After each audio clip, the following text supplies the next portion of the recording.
बैनुल-अक़वामी मंजरनामे पर पाकिस्तान के लिए क्या खुशियां आ रही है, क्या अच्छी खबरें, ये आपने जान लिया। आगे बढ़ते हैं, कराची शहर की बात कर लेते हैं, जहां पर डाकू राज बरकरार है। शहर में बेखौफ खतर दंदनाते लुटेरे घरों पर धावा बोलने लगे हैं। गुलशन हदीद में मुसल्लह मुलजिमान 95 लाख रुपए से जायद रकम और सोना लूट कर फरार हो गए। कराची में दंदनाते डकैतों को लगाम न डाली जा सकी। शहर कायद के बासी घरों में भी महफूज नहीं। गुलशन हदीद में डकैती की बड़ी वारदात।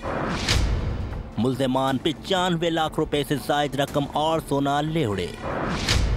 वाक़े का मुकदमा स्टील टाउन थाने में दर्ज कर लिया गया।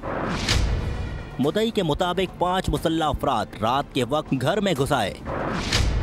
मुझे और भाइयों को यरगमाल बनाकर लूट मार की। मुल्जिमान लाखों रुपए मालियत के जेवरात और दीगर सामान लूटकर फरार हो गए। पुलिस ने मुल्जिमान की तलाश शुरू कर दी। सब्सक्राइब करें और बेल दबाएं ताकि कोई खबर रह न जाए।